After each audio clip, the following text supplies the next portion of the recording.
I was talking to a group, probably a room, maybe not quite, maybe about this size, and someone in the back said geeky, which is, not unfair. The problem was it's a big room. I couldn't hear very well. I thought they said kinky.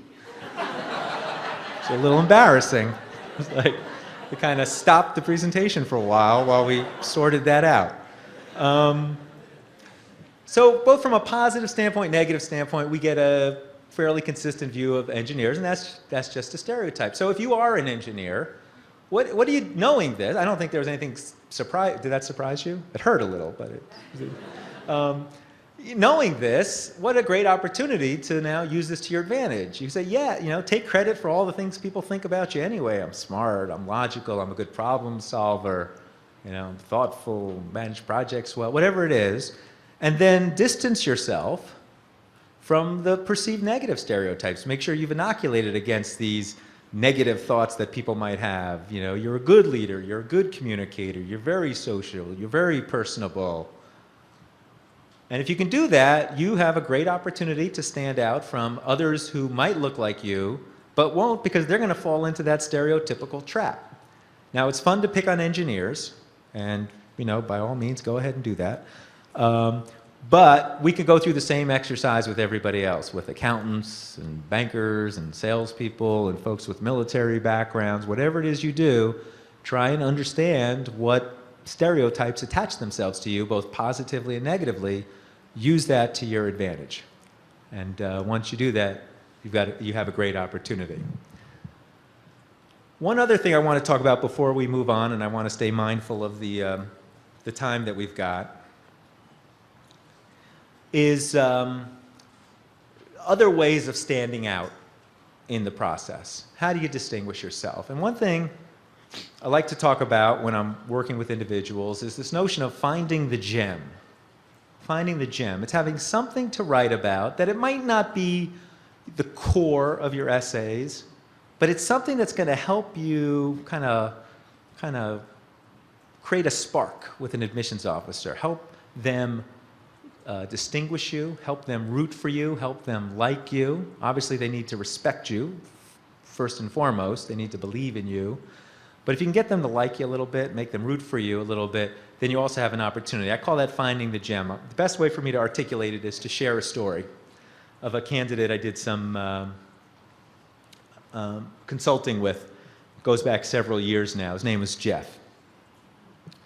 Jeff he was making all the mistakes. He fell into the trap of thinking the way that he was going to get accepted to a top business school was to make himself sound like a very suave, sophisticated New York investment banker. Because he thought that's what schools are looking for, after all, aren't they? I met Jeff. I learned some things very quickly. I learned he was not suave. He was not sophisticated. He was not from New York. And he was not an investment banker. And he presented that he wanted to be, but he didn't really. He just thought he was supposed to say that. And so he wrote a set of essays, drafts that were terrible. I mean, they weren't terrible. They were literate. I mean, he was intelligent. He had pretty good grades, a pretty good GMAT score. He had okay experience. But he fell into that trap of thinking there was some image he should aspire to, and that was going to help him. And it was not good. I met Jeff, I started working with him, I started talking to him, I learned some very interesting things about him. I learned that he had grown up on a farm in Canada. I said he wasn't from New York, but he really was not from New York. And that's kind of an interesting thing. It's not like amazing in and of itself, but it's kind of a fun fact that should be in the application. I learned that he was the first person in his family to go to college. Now that obviously belongs somewhere in the application, and he had left that out as well. Then he proceeded to tell me the story of how he had funded his college education, which was starting when he was 14 years old. He and his brother started raising chickens. So they started with one chicken. I guess they started with two chickens. We didn't really go through that, but whatever you need to... I'm an economics major. I need a 4-H person. so they start with this, and 3 years later, they got hundreds of chickens. They're selling eggs, whatever it is you do when you've got all these chickens running around. And this is what he does to pay for most of his college. Now think about just how unusual that is for someone applying to top-tier business schools to be able to, tell the story. And you could talk about the lessons learned and demonstrate his entrepreneurship and really stand out. So by the time we reworked all his essays, for every school there would be an essay that started out, I was a teenage chicken farmer. And he would tell the story about how he got into it and the lessons he learned and what it meant for him and why he didn't really ever want to do it again. And this was really good. Now, I want you to think about what life is like for an admissions officer when you're in the heart of the admissions season. Every week I've got to go through 100 or more applications. And I'm going through a stack, and so this was like, okay, oh, look, here's a banker, here's a banker, here's a banker, here's a consultant, here's a consultant, here's a consultant, here's a banker, here's a chicken farmer. It's like, whoa, well, that's different. Let me read more about him. I like him. I want to admit him. So things worked out for Jeff. He actually went to Duke. Is where he graduated from. And I'm not suggesting everyone needs to go back to high school to think about what to write about. I was a teenage slacker.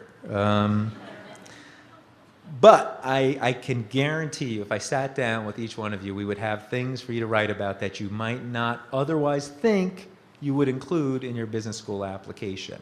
Things that would be interesting, unique, different. It doesn't have to be a high school activity. It can be a professional activity. It could be a community activity. It could be based on where you grew up. It could be based on some of the experiences you had. But I encourage you to really think about, what are those, sort of meaningful moments, events, activities that help distinguish you. And those are exactly the kinds of things that, as an admissions officer, I want to read. I want to get to know you. I want to know what's important to you, what matters. And those are the things I want you to think about and include in your application. Let's jump on to a couple other parts, and I mentioned I do want to leave time for some questions as well. So we'll move through these pretty quickly. Common mistake people make with their recommenders is they think that the credential matters more than the relationship. It does not. It does not. So do not choose a recommender just because he or she is more senior in the organization if he or she does not know you. Do not get your senator to write your recommendation if you don't know your senator. If you do, great. That happens. It's not terribly unusual, but only do it if that person is logical. What the recommendations, they are important. Supporting documents, they should back up, confirm what you've communicated through your essays. But they don't replace the importance of the essays. And I'd say they're not as, overall, they're really not quite as important. But they should back up, they should support what we see in the essay. So you want your recommendations to be written by someone who knows you very well and is a big fan, and then can articulate their enthusiasm effectively in writing. That's who you want from your recommender. So choose, most schools want a supervisor. They want current supervisors for the most part. So you should be able to give them that. Sometimes you may not be able to, certain circumstances, so think of who a logical substitute would be, and that's going to be okay as well. We as admissions officers communicate that, these letters should be objective assessments of your strengths, but that's not really what they are, right? They're fan letters, but they're thoughtful, detailed fan letters. So that's why it's from people you know and you trust. Your first question to someone, a prospective recommender, should always be, as you know, I'm planning to go to business school, and I was wondering, would you write me a great recommendation? That's kind of it, right? Because if your supervisor or the person you've asked says, it demonstrates a lack of enthusiasm, well, then he or she is probably not a great choice. You want someone you know is going to write something great on your behalf, because all the other people in the room here, they're going to have that. So you want that too. Now, one of the reasons why recommendations, they're important, but they're not overly important, is we know that this happens, and maybe it has happened with some of you, and if it hasn't, it certainly will with a room of this size. You're going to go to your boss and you're going to say, as you know, I'm applying to business school, and I was wondering if you would write my recommendation. And your boss says, I would love to write your recommendation. In fact, I'll tell you what, why don't you write it and I'll sign it? And you say, great. I'm going to have a great recommendation. You won't get caught because it's not my job to catch you. Although I always found it interesting when you would see the same typos, the same spelling mistakes in the essay and the recommendation. It's like, wow, they work so closely together that they misspelled the same words. It's crazy. The real problem is not that you'll get caught, but then you're basically just writing another essay. We really do want to get another voice, a couple other stories. We want it to be different, sound different, read different. So actually, so aside from the ethical considerations, have the recommender actually write the recommendation. That's the key. And manage them carefully because their time urgency is not your time urgency. If you're trying to hit deadlines, make sure they hit the deadlines. And it's also okay to, take him or her to lunch, give them talking points, give them an outline, give a draft of your essays, let them know what it is you're trying to communicate about yourself and maybe even what stories you hope they tell about you. That's okay, that's coaching, that's legit, but don't write the recommendation. So that's going to be, as the point here says, don't assume they'll know what to say. In fact, assume they won't. And make sure you give them, some of the folks, some of you will be going to people who've written lots of recommendations, and they're going to understand the process. They won't need a lot of help. But some of you will be going to people who've probably never done it before, only done it a few times, and they could really use some counsel on how to approach the process.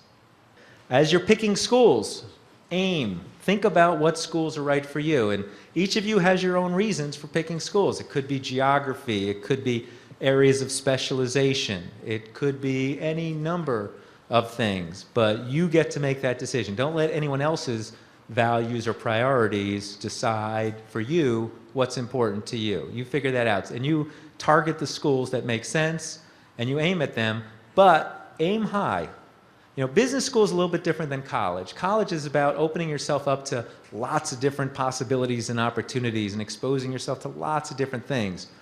Business school, and I don't mean this in a bad way, it's like a glorified trade school. Business schools are established and they are set up to help you achieve your career goals, right? So your college is a broadening experience. Business school is a narrowing experience. It's about setting you up, giving you the credential, giving you the experience, giving you the contacts, giving you the network, giving you the placement opportunities to achieve whatever it is you want to achieve.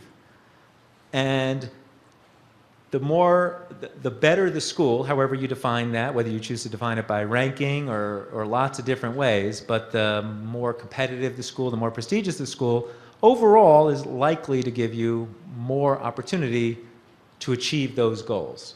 So aim high, and I can only share with you my own personal experience. When I applied to Harvard Business School, I really didn't think I would get in. Thought I was kind of taking a flyer on it. And hindsight, I guess I was a better applicant than I realized, but I really didn't think I had much of a shot. But I got in and I went, and it was really a wonderful experience. I could say this with certainty. If I hadn't applied, I wouldn't have gotten in. So some of you don't need that advice. Some of you are wired to really, set very high expectations and go for them. But I know from my time on the admissions board, there are a lot of folks who would be great applicants at the very top schools, and you shy away from it because you're just not quite sure. So I encourage you to really stretch in your GMAT preparation, stretch in your effort to put together the best application possible, and really strive for those top schools. And you will, I'm certain, surprise yourself in a positive way. So thank you. That's it for this episode of MBA Pod TV. I'm your host, Dilany Fernando. Join us at MBApodcaster.com to register for weekly audio and video shows. Join us on Facebook and Twitter to keep up to date with the latest news and insights on your MBA application process.